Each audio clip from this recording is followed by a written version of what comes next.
아브라함처럼 여섯 번째 시간입니다. 아브라함처럼 여섯 번째 시간입니다. 사랑하는 성도 여러분, 아브라함은 하나님의 강권적인 역사를 통해서 믿음 없는 아브라함이 믿음의 조상이 되고 자고 일어나 보니까 축복의 조상이 된 것이 아닙니다. 실수하고 넘어지고 또 다시 일어서고 하나님 앞에 회개하고 수많은 훈련과 수많은 연단의 과정이 있었다라는 것입니다. 자, 그러면 아브라함에게는 어떤 훈련의 과정이 있었습니까? 첫째로 우리 다 같이 읽겠습니다. 시작. 아브라함은 순종의 훈련을 받았습니다. 아멘. 모든 사람이 그냥 예수 믿으면 순종하게 되는가? 그렇지 않아요. 똑같아요. 예수 믿는 사람과 예수 믿지 않는 사람은 똑같아요. 예수 믿기 전에도 술 먹었고, 예수 믿고 난 다음에도 술 먹고, 예수 믿기 전에도 담배 피고, 예수 믿고 난 다음에도 담배 피고, 똑같아요. 그러면 어떻게 하면 우리가 하나님의 사람으로 순종할 수 있느냐? 순종의 훈련의 과정을 겪어야 합니다. 하나님은 아브라함에게 말씀하셨죠. 고향을 떠나라. 친척을 떠나라. 아버지의 집을 떠나라. 그리고 내가 내게 보여줄 땅으로 가라. 하나님이 아브라함에게 이렇게 말씀하셨습니다. 창세기 12장 1절 우리 다 같이 읽습니다. 여호와께서 아브라함에게 이르시되 너는 너의 고향과 친척과 아버지의 집을 떠나 내가 내게 보여줄 땅으로 가라.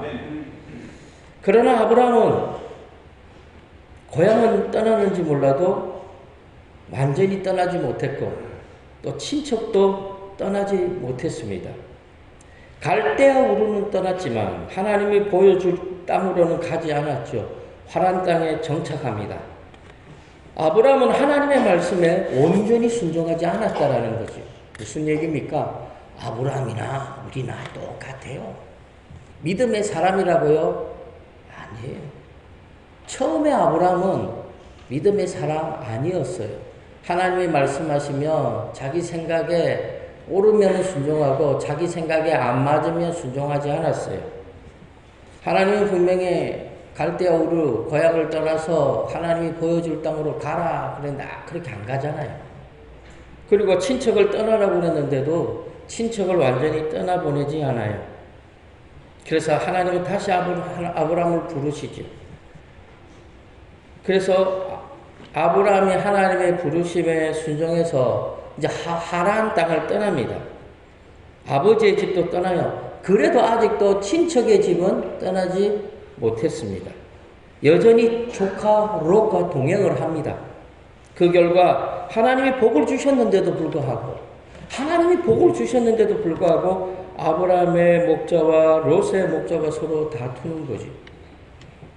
참 형제지간이라는 것이 또는 친척 관계라는 것이 참 이상해요.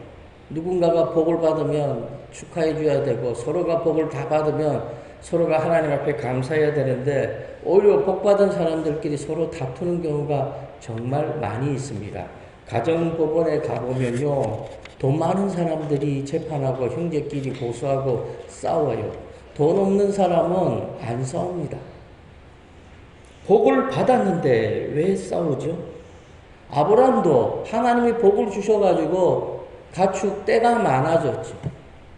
그런데 싸웁니다. 왜 아브라함이 조카 롯과 다툼이 생겼을까요? 순종하지 않기 때문에 하나님의 말씀에 온전히 순종하지 않았기 때문에 복을 받아도 복이 아닌 겁니다. 결국 이 다툼 자체도 하나님이 아브라함으로 하여금 순종하도록 하나님이 훈련시킨 것이라고 말할 수 있죠.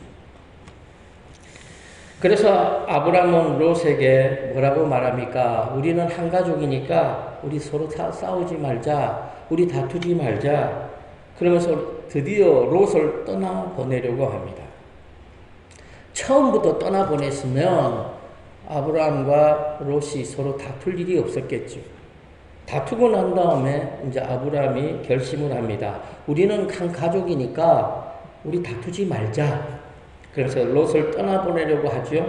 내가 좌하면 나는 우하고 네가 우하면 내가 좌하리라 해서 모든 결정권을 조카 롯에게 다 양보합니다. 창세기 13장 8절과 9절 우리 다 같이 읽습니다. 아브라함이 롯에게 이르되 우리는 한 친족이라 나는 너나 내 목자나 서로 다투게 하지 말자. 내 앞에 온 땅이 있지 아니하냐. 나를 떠나가라. 내가 좌하면 나는 우하고 내가 우하면 나는 좌하리라. 그러므로 아브라함이 조카 롯을 떠나보낸 것이 아니죠. 하나님의 간섭하심을 통해서 아브라함은 어떻게 보면 어쩔 수 없이 조카 롯을 떠나보냅니다. 아브라함이 못하니까 하나님이 떠나보내게 만드신 거죠. 하나님은 아브라함을 믿음의 조상으로 축복의 조상으로 만들기 위해서 모든 것을 버리고 친척도 떠나고 하나님의 축복의 땅으로 가라고 분명히 말씀하셨어요. 근데 아브라함은 순종을 안 한 건 아니죠. 순종은 했어요. 그런데 온전한 순종을 하지 않아요. 사랑하는 성도 여러분, 오늘날 성도들의 문제는 내가 99%를 순종하면 나는 순종을 어느 정도 했다라고 생각한다라는 거죠. 그러나 하나님은요, 99% 순종이나 1% 순종이나 똑같이 불순종이라고 하나님은 생각하는 거예요.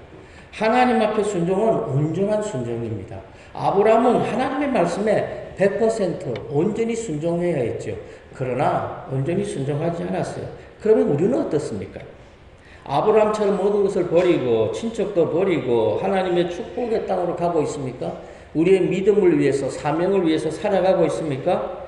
그러면 우리도 지금 아브라함처럼 믿음의 조상이 되고 축복의 조상이 되었습니까? 우리가 아브라함처럼 믿음의 조상이 되고 축복의 조상이 되기 위해서는요, 떠나야 합니다. 우상으로부터 떠나야 하죠. 모든 것들로부터, 하나님을 섬기지 못하게 하는 것들로부터 떠나야 하죠. 육신의 정욕으로부터, 옛사람의 정욕으로부터 우리는 모두 떠나야 합니다. 그래서 사도 바울도 음란과 부정과 사욕과 악한 정욕과 탐심은 우상숭배라고까지 말을 했습니다. 그리고 예수의 사람들은 육체와 함께 그 정욕과 탐심을 십자가에 못 박아야 된다, 이렇게 말을 했습니다. 골로새서 3장 5절 우리 다 같이 읽습니다. 그러므로 땅에 있는 지체를 죽이라. 곧 음란과 부정과 사욕과 악한 정욕과 탐심이니 탐심은 우상 숭배니라. 자, 갈라디아서 5장 24절도 읽습니다. 시작. 그리스도 예수의 사람들은 육체와 함께 그 정욕과 탐심을 십자가에 못 박았느니라. 그러므로 우리는 예수의 사람으로서 그리스도인으로서 옛 사람을 버리고 새 사람을 입어야 됩니다. 육신의 삶을 십자가에 못 박아버리고 영적인 삶을 살아야 됩니다. 그래야 우리도 아브라함처럼 믿음의 조상, 축복의 조상이 되어질 수 있습니다. 자, 두 번째로 우리 다 같이 읽습니다. 시작. 아브라함은 하나님의 약속을 믿는 훈련을 받았습니다. 아브라함에게도 믿음이 있었습니다. 우리에게도 믿음이 있죠. 문제는 이 믿음이 온전하지 않다라는 거죠. 내 기분에 따라서 어느 때는 믿고 어느 때는 안 믿어요. 어떤 사람은 계산기를 두드려서 자기에게 이익이 되면 믿고 이익이 안 되면 안 믿죠. 오늘날 대부분의 성도들이 그래요. 다 자기만의 계산기를 가지고 있어요. 아브라함도 역시 마찬가지입니다. 아브라함도 믿음이 있었죠. 그러나 하나님이 약속으로 주신 아들이 아니라 자신의 충성된 종 엘리에셀을 자기 상속자로 삼으려고 합니다. 하나님은 분명히 아브라함에게 자식을 준다고 약속해 주셨어요. 그리고 그 자식을 통해서 내 후사로 삼겠다고 하나님이 분명히 말씀해 주셨는데, 믿음이 있었던 이 아브라함이 현실을 바라봅니다. 나이는 들어가지요. 아내는 아이를 낳을 수 없는 지경이 되었습니다. 그럼 어떻게 합니까? 대를 이어야 되잖아요. 그래서 자기에게 충성하는 종이었던 엘리에셀을 상속자로 삼으려고 합니다. 그렇다면 아브라함은 왜 자기 종이었던 이 엘리에셀을 상속자로 삼으려고 했습니까? 이 당시 관습이 그랬거든요. 이 당시는요, 자식이 없으면 자기의 충성스러운 종을 양자로 삼아가지고 상속자로 삼는 것이 관례였습니다. 그러나 엘리에셀을 상속자로 이렇게 삼으려고 했다는 이 사실만 보더라도요, 아브라함의 믿음에 문제가 있다는 사실을 알 수 있지. 하나님은 분명히 아브라함의 후사를 통해서 대를 잇게 하고 복을 주시겠다고 약속해 주셨는데, 아브라함은 현실을 바라보는 거예요. 야, 내가 나이가 너무 많지 않느냐? 내 아내는 아이를 낳을 수 없는 지경이지 않느냐? 어디서 아들이 생기게 되냐? 그래서 자기만의 방법을 선택합니다. 그것이 충성스러운 종 엘리에셀을 상속자로 삼으려고 했다는 거죠. 너무나 합리적이고 너무나 이치에 맞는 말이죠. 무슨 얘기일까요? 아브라함에게도 믿음이 있기는 있었지만 온전하지 않았다는 거죠. 우리의 믿음이 왜 흔들립니까? 이 현실 세상의 흐름을 쫓아가다 보면 이 흐름과 맞지 않을 때 우리의 믿음이 자꾸 바뀌어집니다. 아브라함처럼. 그래서 하나님은 아브라함에게 의심하지 말라고 말하죠. 엘리에셀은 네 상속자가 아니다. 하나님이 말씀합니다. 네 몸에서 난 아들이 상속자가 될 것이라고 하나님은 말씀해 주셨죠. 그리고 나서 하나님은 믿음 없는 이 아브라함을 향해서 직접 행동으로 언약을 맺어 주셨어요. 횃불이 쪼갠 고기 사이로 지나게 하심으로 아브라함과 직접 언약을 체결해 주셨어요.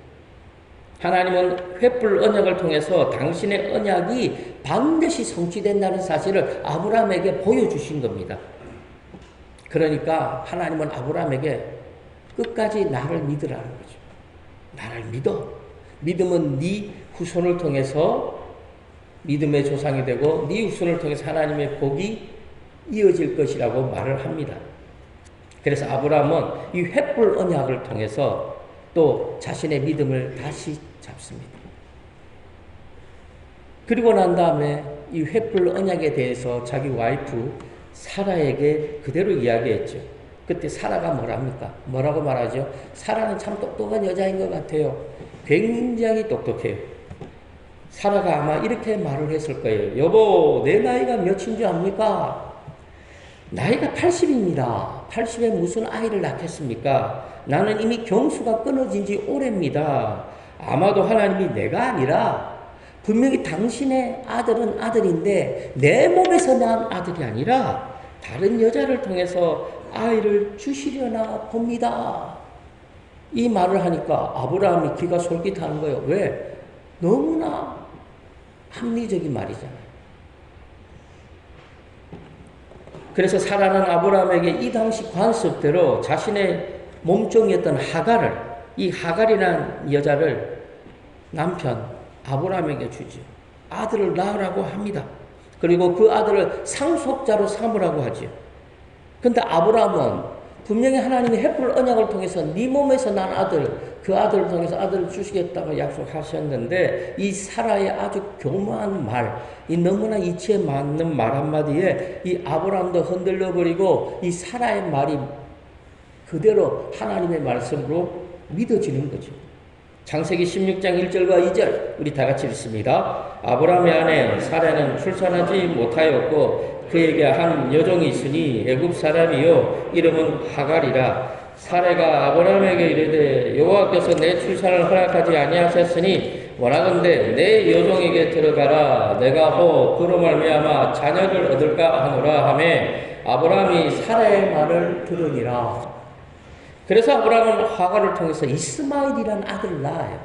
얼마나 기뻤겠습니까? 오랫동안 아들이 없었는데 어찌됐든 아들을 낳았잖아요.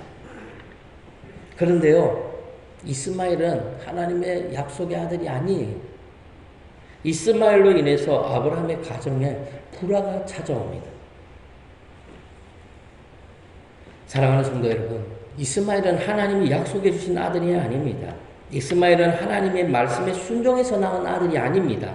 그러므로 아브라함이 이스마엘이라는 아들을 낳았다는 사실만으로도 이 아브라함의 믿음이 하나님이 보실 때는 온전하지 않은 거죠. 하나님이 볼 때는 이 아브라함의 믿음이 부족해요. 아브라함은 하나님과 횃불 언약을 맺어놓고도 사라의 말, 사라의 이치에 맞는 말 한마디에 현혹 땅에 설득을 당하죠. 그러므로 아브라함과 화갈이 낳은 아들 이스마엘은 하나님의 약속의 아들이 아니에요. 아브라함이 믿음으로 낳은 아들만이 하나님의 약속의 아들이라는 거죠. 그래서 하나님은 이번에는 아브라함에게 할례를 행하게 합니다. 할례는 남자들에게만 행하죠. 할례를 하면 굉장히 고통스러워요. 한 일주일 정도는 꼼짝달싹 못하죠. 그래서 할례를 통한 고통을 통해서 아브라함에게 하나님과 맺은 언약을 기억하게 하셨어요. 그러므로 할례는 하나님과 아브라함과의 언약을 맺은 표시라고 말할 수 있습니다. 창세기 17장 9절에서 11절 우리 다 같이 읽습니다. 하나님이 또 아브라함에게 이르시되 그런즉 너는 내 언약을 지키고 내 후손도 대대로 지키라. 너희 중 남녀는 다 할례를 받으라. 이것이 나와 너희와 너희 후손 사이에 지킬 내 언약이니라. 너희는 호피를 베어라. 이것이 나와 너희 사이에 언약의 표징이니라. 언약의 표시라는 거죠. 남자들은 자신의 그것을 보면서 내가 하나님과 약속을 했구나. 내가 하나님과 언약을 맺었구나. 그 사실을 기억하라는 거죠. 그래서 아브라함은 다시 정신을 차립니다. 그래서 하나님의 약속을 다시 붙잡을 수 있었어요. 셋째로 우리 다 같이 읽습니다. 시작. 하나님은 겁쟁이 아브라함을 불러내셨습니다. 하나님은 아브라함은요 헷불 언약과 할례를 통해서 신실하신 하나님을 만났어요. 하나님의 약속을 다시 붙잡게 됩니다. 그러나 아브라함의 믿음은 여전히 하나님 보시기에 부족함이 많아요. 그 사실을 어떻게 알 수 있는가 하면 아브라함이 다시 자기 아내를 누이 동생이라고 또 속입니다. 아브라함이 무슨 이유로 블레셋 땅으로 갔는지는 알 수는 없어요. 그런데 문제는 아브라함이 블레셋에서도 애굽에서와 똑같은 실수를 했습니다. 정말 이상하지 않습니까? 나이가 80이 된 여자가 이쁘면 얼마나 이쁩니까? 저는 굉장히 고민했어요. 나이 80 됐는데 이쁠까? 어느 정도 이쁠까? 아무리 생각해도 이해가 되지 않아요. 그래서 제가 어떻게 했느냐? 그냥 넘어가자 그랬어요. 나이 80 된 여자가 도대체 이쁘면 얼마나 이뻐요? 아브라함은요, 어찌됐든 간에 자기 와이프가 이뻤나 봐요. 그래서 블레셋 땅에서도 자기 아내를 누이 동생이라고 또 속입니다. 그리고 또 이상한 남자 한 사람이 등장하지요. 블레셋 왕 아비멜렉. 이 아비멜렉 눈에도 이 사라가 또 이뻐 보이는 거죠. 누이 동생이라고 하죠. 나이 80이죠. 얼굴이 얼마나 이뻤는지 모르겠지만 또 자기 아내로 삼으려고 합니다. 그래서 블레셋 왕 아비멜렉이요 신하들을 보내서 아브라함의 아내 사라를 데려갑니다. 창세기 20장 1절과 2절 우리 다 같이 읽습니다. 아브라함이 거기서 네게부 땅으로 옮겨가 가데스와 술 사이에 그랄에 거류하며 그 아내 사라를 자기 누이라 하였으므로 그랄 왕 아비멜렉이 사람을 보내어 사라를 데려갔더니 이때 하나님이 간섭하지 않았다면요 아브라함은 아내를 빼앗겼을 겁니다. 하나님은 아비멜렉의 꿈속에 나타나셔서 사라는 남편이 있는 여자라고 말씀하죠. 손도 대지 말라고 합니다. 네가 만약에 사라를 취하는 날이면 내가 너를 죽이겠다고 하나님이 협박까지 하죠. 창세기 20장 3절 우리 다 같이 읽습니다. 시작. 그 밤에 하나님이 아비멜렉에게 현몽하시고 그에게 이르시되 내가 데려간 이 여인으로 말미암아 내가 죽으리니 그는 남편이 있는 여자입니다. 사랑하는 성도 여러분, 애굽에서 실수했으면 다시 그런 실수를 하지 말아야 하지 않습니까? 그런데 아브라함은 똑같은 실수를 반복합니다. 이것은 아브라함의 성격이 굉장히 유약하다는 사실을 보여주고 있지만 또한 아브라함의 하나님을 향한 그 믿음이 온전하지 않다는 거죠. 상황에 따라서 현실에 따라서 아브라함의 믿음은 이리 왔다 저리 갔다 한다는 거죠. 믿음이라는 것은 어떤 상황 가운데도 흔들리지 말아야 되는데 아브라함의 믿음은 흔들리는 거죠. 그런데 하나님은 이런 유약한, 이런 믿음 없는 아브라함을 훈련시켜요. 그래서 믿음의 조상으로 삼으시고 축복의 조상으로 삼으십니다. 그러므로 우리는 여기서 우리도 위로를 받아야 돼요.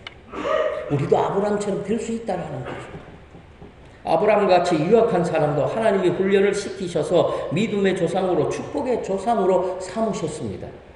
자기 아내도 지키지 못하는 비겁한 사람, 유약한 사람, 하나님이 이런 아브라함도 훈련을 시키셔서 믿음의 사람으로 만드셨죠. 그럼 우리도 가능하다는 거죠.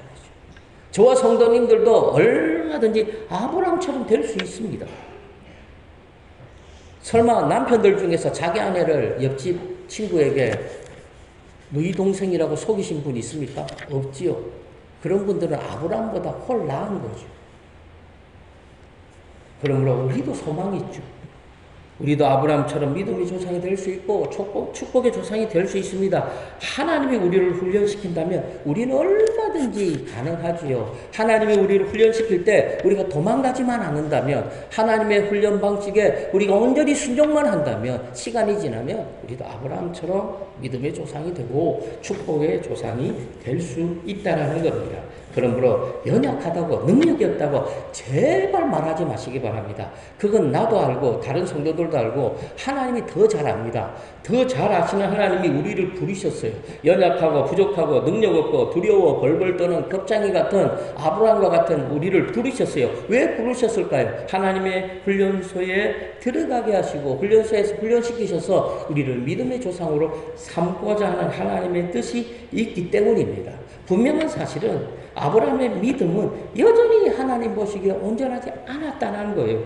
그럼에도 하나님이 훈련시키시니까, 하나님의 의로운 오른손으로 붙잡고 아브라함과 동행하니까 아브라함이 믿음의 조상이 되고 축복의 조상이 되었다라는 거죠. 사랑하는 성도 여러분, 홍해가 갈라지는 기적보다 더 놀라운 기적이 뭔지 압니까? 아브라함과 같은 사람이 믿음의 조상이 되고 축복의 조상이 되었다는 사실이 더 놀라운 기적이에요. 저와 성도님들이 예수 믿고 있다는 이 사실이 홍해가 갈라지는 기적보다 더 놀라운 기적이라는 겁니다. 이 사실을 저와 성도님들이 깨달으시기 바랍니다. 자, 마지막 네 번째로 우리 다 같이 읽습니다. 하나님은 아브라함에게 기말고사죠. 하나님은 아브라함에게 기말고사를 치릅니다. 아브라함이 드디어 아들을 낳아요. 100세에, 와우. 100세 아들 이삭을 낳았습니다. 경수가 끊어진 사라, 아기를 낳을 수 없는 사라를 통해서 아들을 낳았습니다. 세상 말로 기적이 일어났죠. 아브라함이나 사라가 볼 때는 기적이죠. 하나님이 볼 때는 무슨 기적입니까? 당연한 거죠. 왜 당연한 겁니까? 하나님이 주시겠다고 약속하셨어요. 기적이 아니에요. 믿음이 없는 사람들에게는 기적일지 몰라도 믿음이 있는 사람들은 기적이 아닙니다. 왜 그렇습니까? 하나님이 주시겠다고 약속해 주셨기 때문입니다. 일어날 일이 일어난 거죠. 창세기 21장 2절과 3절 우리 다 같이 읽습니다. 시작. 사라가 임신하고 하나님이 말씀하신 시기가 되어 노년에 아브라함에게 아들을 낳으니 아브라함이 그에게 태어난 아들 곧 사라가 자기에게 낳은 아들을 이름하여 이삭이라 하였고. 사랑하는 성도 여러분, 아브라함이 100세에 이삭을 낳았을 때 아브라함은 기뻐했을까요? 아브라함이 나이 80이나 70이 되었으면 아마 아무것도 모르고 기뻐했을 겁니다. 지금 아브라함 나이가 100세예요. 100세의 아들 이삭을 낳았어요. 아브라함이 아들 이삭의 얼굴을 보면서 당연히 기쁘겠죠. 그러나 아브라함은 그 아들 이삭을 보면서 마냥 기뻐할 수는 없죠. 왜냐하면 지금까지 하나님의 약속을 지키지 못했던, 하나님 앞에 불순종했던 자기의 모습이 떠오르는 거예요. 이 아들을 바라보면서 이삭의 얼굴을 볼 때마다 자신의 믿음이 없음이 떠오르는 겁니다. 분명한 사실은 아브라함의 믿음이요, 100세의 아들을 낳음을 통해서 그 믿음이 조금 굳어지고 단단해졌죠. 하나님의 약속은 어떤 일이 있어도 이루어진다는 사실을 아브라함이 새삼 체험합니다. 나이 100세예요. 자기 아내는 아이를 낳을 수 없다니까요. 아이를 낳았어요. 마냥 기뻐할 수 없는 거예요. 그 아들을 바라보면서 자신의 믿음 없음이 얼마나 후회될까요? 지난날 자신이 하나님 앞에 잘못했던 일, 하나님의 말씀을 온전히 믿지 못했던 일, 그 모습들이 계속 떠오르면서 제가 볼 때는 그 아들 이삭을 보면서 아브라함은 울었을 거예요. 기뻐서 우는 것이 아니라 자신의 믿음 없음, 자기의 부끄러움, 자기처럼 연약한 자를 하나님이 포기하지 않고 끝까지 붙잡아 주신 그 하나님의 은혜에 감사해서 아브라함은 울었을 거예요. 그런데 어느 날 갑자기 하나님은 아브라함에게 나타나셔서 하늘이 무너지는 말씀을 합니다. 이삭을 모리아 산에서 번제로 바치라는 겁니다. 창세기 22장 2절 다 같이 읽습니다. 시작. 여호와께서 내가 내게 일러준 한 산 거기서 그를 번제로 드리라. 번제로 드리란 말이 뭔 말입니까? 죽이라는 거예요. 번제를 드린다는 것은 칼, 예리한 칼 가지고 배를 갈라요. 쫙 가르고 그 안에 있는 거 다 끄집어내고 각을 떠요. 그리고 번제단, 쉽게 표현해서 삼겹살 판 위에다가 고기를 얹으라는 거예요. 그럼 어떻게 됩니까? 고기가 있겠죠. 연기가 나겠죠. 그 연기가 하늘로 올라가는 거죠. 그래서 사람들은 하나님이 이 제물을 받으셨다, 그렇게 생각을 했다고 합니다. 하나님은 지금 아브라함에게 마지막 기말고사를 칩니다. 네 아들을 죽여서 나에게 바치라. 번제로 바치라. 여기서 우리는 아브라함은 너무 놀라서 정신이 하나도 없을 것이라고 생각할 수 있겠죠. 하나님 못합니다. 말이 됩니까? 아니요. 아브라함의 나이가 75세나 80대였을 때는 아마 그랬을 거예요. 지금 아브라함의 나이는 100세가 넘었어요. 최소한 110세 이상은 되었어요.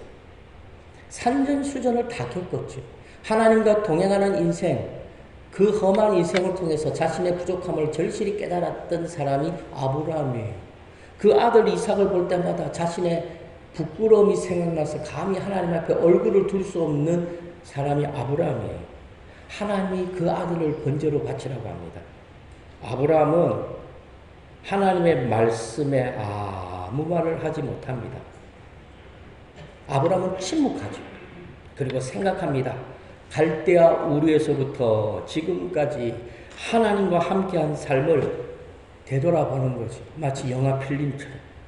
언제나 실수하고 넘어지는 자신의 모습을 보았을 겁니다. 그럼에도 하나님은 언제나 자기를 책망하지 않으시고 자기 편이 되어주시고 자기를 지켜주신 그 하나님이 생각이 났을 거예요. 지금까지 아브라함은 언제나 하나님의 말씀에 불순종했어요. 하나님을 믿는다고 하면서 결정적인 순간에는 하나님을 믿지 못했어요. 언제나 하나님을 실망시켰습니다. 그래서 아브라함은 결심하죠. 아브라함 자신을 믿는 것이 아니라 하나님을 믿고 결심합니다. 하나님 말씀에 순종하기로 결심을 합니다. 아들을 낳을 수 없는 가운데 아들을 주신 하나님이십니다. 그래서 아마 아브라함도 욥처럼 이렇게 고백했을 거예요. 주시니도 여호와시요, 거두시니도 여호와시니 여호와의 이름이 찬송을 받으실지니다. 아마 아브라함도 하나님 앞에 다 맡겨드렸을 거예요. 내 아들을 죽이시니도 하나님이시고 내 아들을 살리시니도 하나님이시고 하나님 뜻대로 하시라는 거예요. 욥기 1장 21절 우리 다 같이 읽습니다. 시작. 이르되 내가 못해서 알몸으로 나와 싸운즉 또 알몸이 그리로 돌아가올지라 주시니도 여호와시요 거두시니도 여호와시오니 여호와의 이름이 찬송을 받으실지니이다. 그래서 아브라함은 자신의 결심, 자신의 믿음이 흔들릴까 봐 침묵합니다. 말을 하죠. 아침 일찍 일어납니다. 나귀의 안장을 지웁니다. 2명의 종과 아들 이삭을 데리고 모리아 산으로 갑니다. 창세기 22장 3절 우리 다 같이 읽습니다. 아브라함이 아침에 일찍 일어나 나귀의 안장을 지우고 2 종과 그 아들 이삭을 데리고 번제에 쓸 나무를 쪼개어 가지고 떠나 하나님이 자기에게 일러주신 곳으로 가더니 아브라함은 지금 자신의 아들을 번제로 드리라는 하나님의 말씀에 순종하고 있죠. 70이나 80세, 90세의 아브라함 같으면 도저히 할 수 없는 일을 지금 아브라함을 합니다. 나이 110세 이상이 된 노년의 이 할아버지 아브라함이 하나님의 말도 안 되는 엉터리 같은 진짜 어처구니 없는 황당한 그 시험 앞에서 아브라함은요 그대로 순종합니다. 죽이실 것도 하나님이고 살리실 것도 하나님이고 하나님 뜻대로 하고 모리아산까지 가는 동안 아브라함은 아무 말도 하지 않습니다. 여기서 우리는요 아브라함의 믿음이 이제 성장했다는 사실을 우리가 짐작할 수 있죠. 예전에 자기 아내를 누이 동생이라고 거짓말할 때와는 전혀 다른 모습입니다. 근데 이 모든 것이 하나님의 작품이라는 거죠. 하나님이 아브라함을 믿음의 사람으로 만든 거예요. 엉터리 같은 아브라함을 믿음의 사람으로 축복의 사람으로 훈련시키고 만드셨다라는 겁니다. 그러므로 우리 북한교회 모든 성도님들도 아브라함처럼 될 수 있습니다.